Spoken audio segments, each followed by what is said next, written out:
إنها قصة جريمة حقيقية حدثت في سيدي بشر بمحافظة الإسكندرية بجمهورية مصر العربية عام 2019. زوج مصري يبلغ من العمر 30 عاما يقطن في محافظة الإسكندرية، وكان متزوجا من سيدة تدعى درية تكبره ب9 سنوات إذ بلغ عمرها 39 عاما. كانت درية تنتمي لأسرة ثرية، امرأة فاتنة الجمال تعتني بنفسها إلى أقصى حد، وقد مكنها ثراؤها من تغيير مظهرها بين الفينة والأخرى، فضلا عن أن ملامحها كانت تجعلها تبدو أصغر من سنها الحقيقي بكثير. كانت تمتلك سيارة من أحدث طراز، ولديها أرصدة في المصرف تدر عليها دخلا شهريا كبيرا. أما أسامة فقد كان شابا بسيط الحال، بعد أن أنهى دراسته تنقل بين عدة أعمال، لكنه كان دوما يتركها بسبب أجرها الزهيد، إلى أن جاءته فرصة عمل لم يكن ليحلم بها. كانت الوظيفة محاسبا في مركز تجاري صغير لبيع الأجهزة الكهربائية، وكان الراتب أضعاف أي أجر تقاضاه من قبل. بعد بضعة أشهر لفت أسامة انتباه أصحاب المركز، فقد كان شخصا مطيعا لا يعترض على أي أمر يطلب منه، وكان همه الأول هو المال. لهذه الأسباب جميعها اختاروه زوجا لأختهم الصغرى، ولأن ظروفه كانت صعبة وحالته المادية متواضعة رأوا أنه سيتقبل العيش مع درية ذات الطباع الحادة التي تملكها الكبرياء والغرور. لكن أسامة لم يكن الزوج الأول في حياة درية، بل كان الرابع بعد 3 زيجات باءت كلها بالفشل، وكانت حصيلة زيجاتها ابنتين توأمين أنجبتهما من زوجها الثاني. كان زواج درية من أسامة مهما لها، كان لابد أن تتزوج بأسرع وقت لقطع ألسنة الناس. في المقابل ضمن أسامة لنفسه راتبا أكبر وسكنا وحياة راقية، فضلا عن أن أسرة درية تكفلت بجميع مصاريفهما الشهرية. عاش أسامة في شقة درية، وكان كل منهما يعرف دوره جيدا، وكانت العلاقة بينهما محدودة، غير أن أسامة أحب ابنتي زوجته واهتم بهما، وشعر معهما بإحساس الأبوة الجديد عليه. أما درية فقد حافظت على مظهرها ومكانتها الاجتماعية، وأخذت تظهر أمام الجميع أنها أخيرا وجدت الرجل الذي يفهمها ويقدرها ويعوضها عن تجاربها الفاشلة.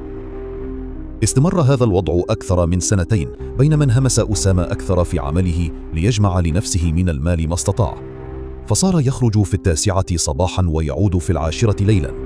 أما درية فلم يهمها وجوده من عدمه، ولا كونها لا تراه لأيام، فكان أهم شيء عندها هي نفسها وخروجها وسهرها، وكانت تعود من سهراتها متأخرا حين يكون زوجها نائما، وتتولى أموره الخادمة. وذات يوم بينما كان أسامة في عمله جاءه اتصال من رقم غريب، رد على الهاتف فإذا بشخص لا يعرفه يبلغه أن زوجته قد تعرضت لحادث على الطريق الساحلي. على الفور أبلغ أسامة إخوتها، ففزعوا جميعا وأسرعوا إلى المستشفى، وبعد فحص درية طمأنهم الطبيب وأخبرهم أن حالتها مستقرة، وأنها تعرضت لكدمات طفيفة، أما السيارة فقد دمرت بالكامل. بعد أن اطمأن إخوتها عليها أخرجوها من المستشفى وأوصلوها إلى بيتها، واشترطوا عليها ألا تقود السيارة ثانية. لكن بعد أن تعافت نفذ أخوها الأكبر وعده، فاشترى لها سيارة جديدة واتفق مع سائق ليكون مسؤولا عنها. في البداية لم تكن مسرورة بوجود السائق معها في كل مشوار، وشعرت أنه رقيب عليها، لكن مع مرور الوقت اعتادت عليه لأنه كان شابا لطيفا قليل الكلام صبورا، وأهم ميزة فيه أنه لم يكن يخبر إخوتها بأي شيء عنها. كان هذا الشاب يدعى فارس، في أوائل العشرينات من عمره، وسيما ذو جسم رياضي. درية إلى حياتها الصاخبة، واعتادت أن يكون فارس معها في جميع مشاويرها، فصارت تخرج يوميا مع صديقاتها وينتظرها حتى تنهي سهراتها ثم يوصلها إلى البيت.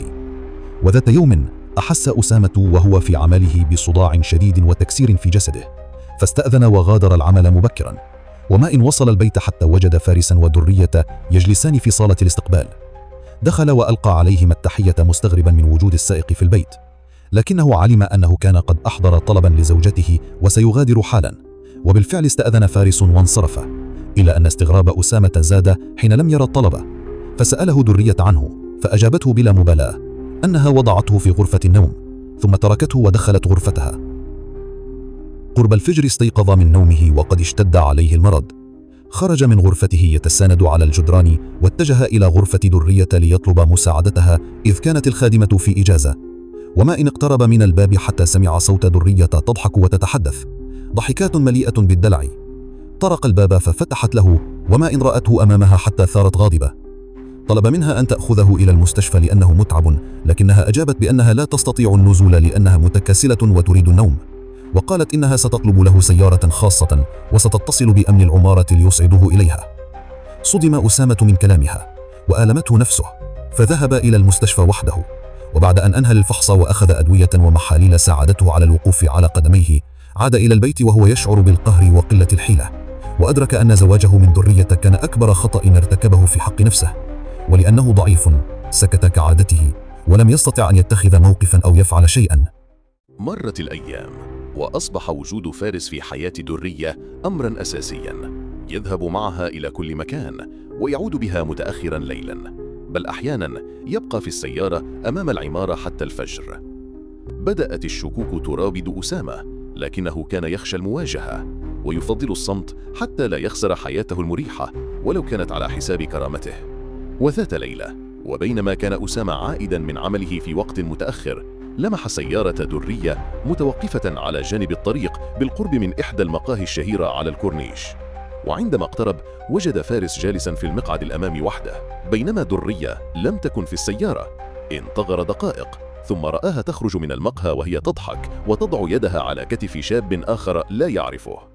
تجمد أسامة في مكانه ولم يعرف كيف يتصرف، لكن الشاب الآخر غادر سريعا وعادت درية إلى السيارة وكأن شيئا لم يكن.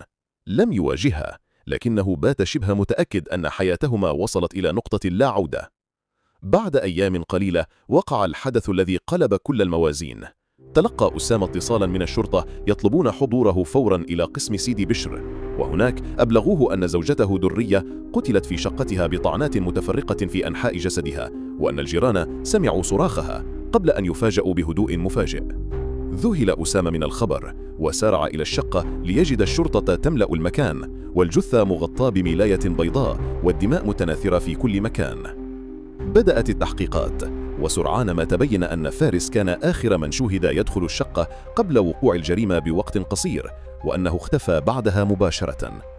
بتكثيف البحث تم القبض على فارس في إحدى الشقق المفروشة بمنطقة قريبة، وبحوزته بعض المجوهرات الخاصة بدرية. وعند مواجهته اعترف أنه كان على علاقة غير شرعية بها منذ أشهر طويلة، وأنها كانت تعده بالزواج بعد تطليق أسامة، لكن الخلاف دب بينهما عندما طلب منها أموالا لبدء مشروع فرفضت، فاشتد النقاش بينهما في الشقة وتحول إلى مشاجرة عنيفة انتهت بأن طعنها عدة طعنات حتى فارقت الحياة. اعترف تحقيق أحيل فارس إلى المحاكمة التي انتهت بالحكم عليه بالإعدام شنقا،